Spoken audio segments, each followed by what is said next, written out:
राधे राधे सभी को। आप सभी का फिर से स्वागत है रितु की कलाकारी में। आज हम बनाने वाले हैं कान्हा जी की धोती। तो धोती बनाने के लिए यहाँ पर मैंने अपने बच्चे की लेंथ तैयार रखनी है 14.5 इंच। उसकी कमर है 20 इंच। लेंथ हम कैसे निकालेंगे, जो हमें लेनी है कि हमें फैब्रिक कितना लेना है। लेंथ है हमारी टोटल 14.5 इंच, उसमें हम 3 इंच की बेल्ट लगाएंगे तो लेंथ में से 3 इंच माइनस कर देंगे। तो हमारा यहाँ पर 11.5 इंच आ जाएगा। 11.5 में 1 इंच मार्जिन प्लस करेंगे तो हमारा यहाँ पर 12.5 इंच हो जाएगा। वेस्ट का फैब्रिक हमें कितना लेना है, वेस्ट है हमारी 20, तो 20 को डिवाइड करेंगे 2 से डिवाइड करने के बाद आएगा हमारा 10 इंच। तो जो हमें टोटल विड्थ लेनी है 10 से 3 गुना लेनी है, यानी कि 30 इंच लेनी है हमें। 10 × 3 तो वो लेनी है हमें 30 इंच। तो इस तरीके से हमें लंबाई और अपने बेबी की कमर का साइज निकाल लेना है। यहाँ पर हमने कपड़े की चौड़ाई ले ली है 30 इंच और लंबाई ले ली है इसकी 12.5 इंच, क्योंकि 3 इंच की बेल्ट लगेगी इसके अंदर। अब हमें ये मैंने कपड़े की 2 लेयर ली हैं। अब मुझे कमर के हिसाब से 10-10 इंच के 3 निशान लगाने हैं, क्योंकि मुझे कपड़े को 3 हिस्सों में डिवाइड करना है। इसलिए मैं यहाँ पर कपड़े पर तीन जगह पर निशान लगा रही हूँ, यानी कि कपड़े को 3 जगह हम जो है वो डिवाइड कर लेंगे 10-10 इंच के अंदर। अगर आपके बेबी की, आप अपने बेबी के अकॉर्डिंग निशान लगाएंगे। अब फर्स्ट वाली लेयर को छोड़ते हुए दूसरी साइड से दूसरे लेयर को बीच वाली लेयर के ऊपर रख देना है।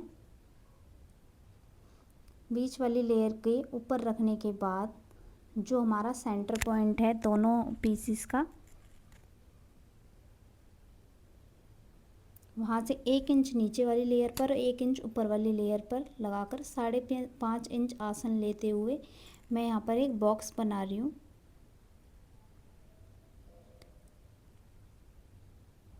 दोनों फैब्रिक पे 1-1 इंच का निशान लगाते हुए मैंने एक बॉक्स बना लिया है। इस पे मैंने आसन की जो है वो शेप दे दी है। आसन की शेप देने के बाद साइड में से 3.5 इंच या फिर 3 इंच हमें एक गोल मार्जिन का निशान लगा लेना है। निशान लगाने के बाद इसकी कटिंग करनी है। कटिंग के लिए जो भी मैंने सबसे पहले गोल निशान लगाया है साइड में 2 लेयर पर, उसकी कटिंग करेंगे। आपको ध्यान रखना है कि ये जो हमारी कटिंग है वो खाली 2 लेयर्स में आएगी, जो हमने सिंगल 2 लेयर छोड़ी हुई हैं। अब जो ये आसन की कटिंग है ये हमारे दोनों पल्लों पर आ रही है 4 लेयर्स के अंदर। तो ये आसन की कटिंग हो जाएगी। इसके बाद इसे ओपन करेंगे। ओपन करने के बाद ध्यान रखिएगा जो हमारा सीधा हिस्सा है वो हमारे कपड़े के अंदर की साइड रहेगा। जब भी हम कटिंग करेंगे उल्टी साइड से हम कटिंग करेंगे, और जब हम कटिंग करेंगे तब हम फिर कटिंग करने के बाद हमें इस फैब्रिक को, टोटल फैब्रिक को जो हमने कटिंग की है उसको इस तरीके से बिछाना है कि हमारे जो आसन वाली कटिंग है वो आमने सामने आए। इस तरीके से ही आमने सामने बिछाकर आपको लेस लगानी है, नहीं तो फिर इसमें गड़बड़ हो जाएगी। इस तरीके से आप रख लें कि आसन हमारे आमने सामने आ रहे हैं, और फिर उसके बाद लेस लगाना शुरू करें। सब नीचे के स्ट्रेट पॉइंट पे, स्ट्रेट वाली साइड पे हमें लेस लगा लेनी है।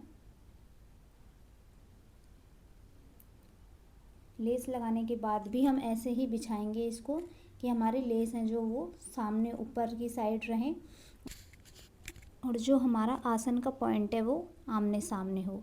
अब जो आसन की साइड चौड़ी वाला हिस्सा है, एक साइड हमारा कम फैब्रिक है, दूसरी साइड हमारा ज़्यादा फैब्रिक है। ज़्यादा फैब्रिक वाली साइड हमें प्लीट डालनी है आसन के अकॉर्डिंग, जो हमारे आसन में सेट हो जाए हमें उतनी प्लीट डाल लेनी है।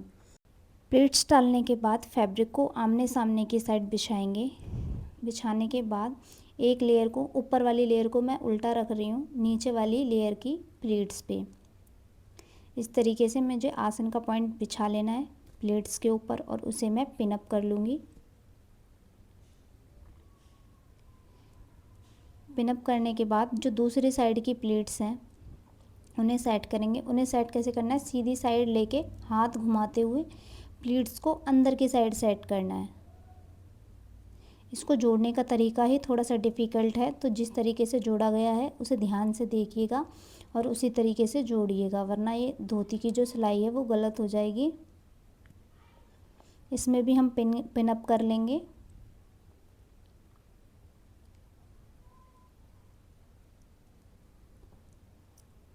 इस तरीके से पिन अप करने के बाद इस पे हम सिलाई लगा देंगे। इस पे मैंने सिलाई लगा के इसको ओवरलॉक कर लिया। इसको ओवरलॉक करने के बाद हम जब इसे सीधा करेंगे तो हमारी एक साइड का जो पैर है वो रेडी हो जाएगा। अब दूसरी साइड के पल्ले के आसन को एक के ऊपर एक सेट करेंगे। सेट करने के बाद जो हमारा पल्ला बचा हुआ है अंदर वाला, हमारे पैर के अंदर जो पल्ला है वो वहाँ से बचा हुआ है, उस पल्ले को बाहर की साइड पे पलटेंगे। ये जो हमारा पल्ला बचा हुआ है, जो हमने आसन जोड़े हुए हैं, पहले हम उस पार्ट को ऐसे उल्टा रखेंगे, दूसरी साइड पलट लेंगे, आसन को ठीक से सेट करेंगे। फिर उसके बाद जो ये हमारा आसन का पार्ट है, सिलाई के जस्ट सामने ही हमारा ये वाला पार्ट है, तो हमें दूसरी साइड के आसन को कैसे घुमा के पकड़ना है ये ध्यान से देखिएगा। इस तरीके से हमने हाथ को घुमाया अंदर की साइड, क्योंकि हमें सिलाई लगानी है, इस हाथ को ऐसे घुमाएंगे। मैं 2 बार बता रही हूँ आपको, तो ध्यान से देख लीजिएगा और इस तरीके से इसे पकड़ लेंगे। जो ये सिलाई हमारी आएगी वो हमारी पहली सिलाई के जस्ट सामने ही आएगी और इसको पकड़ के अब इस पर सिलाई लगा देंगे। इसे सिलाई लगाने के बाद मैंने इसे भी ओवरलॉक कर दिया। देखिए मेरे जो धोती हम बना रहे हैं उसके दोनों पार्ट्स हैं जो वो रेडी हो गए हैं। अब जो हमारे दोनों साइड एक एक पल्ले बचे हुए हैं उसमें हम इस तरीके से प्लीट्स डालेंगे। प्लीट्स डालने के बाद इसे पिन की सहायता से हम जो है वो सेट कर देंगे। प्लीट्स हमें प्रॉपरली डालने हैं ताकि हमारी इक्वली दिखें बाहर। इस तरीके से हमें प्लीट्स सेट कर लेनी है और इसे पिन अप कर लेना है।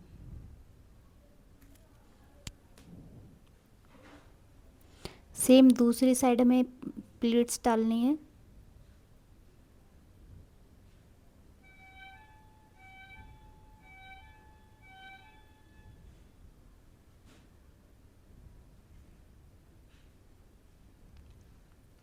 प्लीट्स को ध्यान से इक्वली ही डालना है।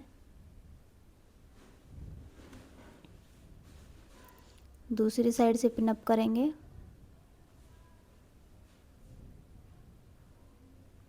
और अब इन पे दोनों साइड जो है वो सिलाई लगा देंगे। सिलाई लगा दी हमने, तो हमारी धोती का नीचे का पार्ट है जो वो रेडी है। अब इसमें हमें सिर्फ बेल्ट लगानी है।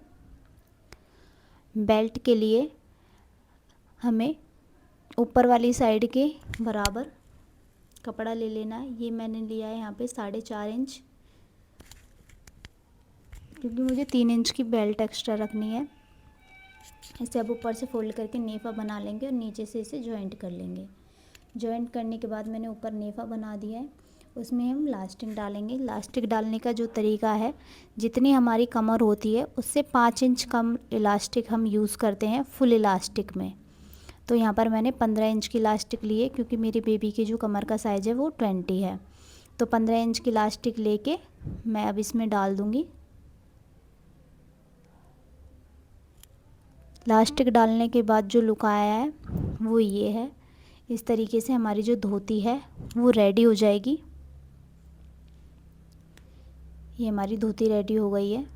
आप चाहें तो इसमें नीचे टाँकी भी लगा सकते हैं या फिर इसको ऐसे ओपन रहने दें, क्योंकि इसमें आसन की सिलाई ऑलरेडी हो चुकी है और आपको और अच्छा लुक देना है तो यहाँ पर हाथ से इस तरीके से सिलाई लगा सकते हैं या फिर मशीन से भी इस पर रख के सिलाई लगा सकते हैं, लेस के ऊपर लेस चढ़ाकर। अब हम इसके ऊपर का डेकोरेटिव पार्ट बनाएंगे। उसके लिए मैंने यहाँ पर बेबी की कमर से 1 इंच एक्स्ट्रा फैब्रिक लिया है, 11 इंच, और लेंथ लिया मैंने इसकी 8.5 इंच। अब इसके एक कॉर्नर से 3 इंच का मार्क लगाया है। ये मैंने डबल फैब्रिक बिछाया हुआ है और मैं ओपन साइड से निशान लगा रही हूँ, ऑन फोल्ड साइड मेरी दूसरी साइड है। तो इस तरीके से गोलाई का निशान लगाएंगे।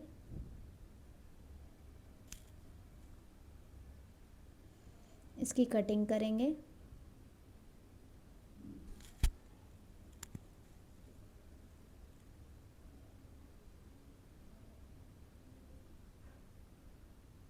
गोल शेप हमें देनी है कॉर्नर से।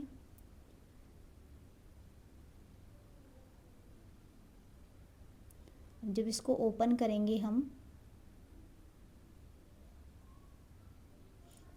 तो ये कुछ इस तरीके से लगेगा। हमें ये इस तरीके से ही रेडी करना है।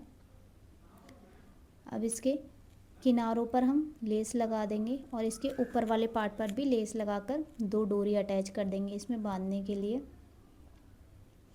इस तरीके से हमने इसके पूरे गोलाई में और ऊपर कमर की साइड लेस लगा के डोरी अटैच कर दी है। ये इस तरीके से धोती के ऊपर जो है वो बांधा जाएगा। इसके साथ ही हमने ड्रेस के साथ ही मैंने पटका रेडी किया है लेसिस के साथ, और नीचे मैंने प्लेन फैब्रिक यूज़ किया है। सबसे पहले मैंने लेसिस को जॉइंट कर लिया और फिर उसे प्लेन फैब्रिक के साथ फिनिश कर दिया, और इसमें मैं मोती का डिज़ाइन देने वाली हूँ। तो रेडी है हमारी धोती। जो हमने दूसरा पार्ट बनाया है उसे हम इस तरीके से वियर कराएंगे बेबी को।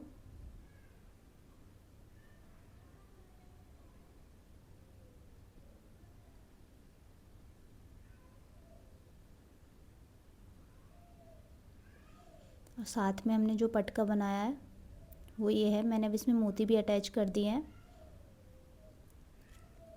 तो आइए देखते हैं हमारी कान्हा ड्रेस का फाइनल लुक। अगर आपको ड्रेस अच्छी लगी हो तो वीडियो को लाइक करें, शेयर करें, सब्सक्राइब करें हमारे चैनल को। Thank you. राधे राधे। फिर मिलेंगे आपसे नेक्स्ट वीडियो में।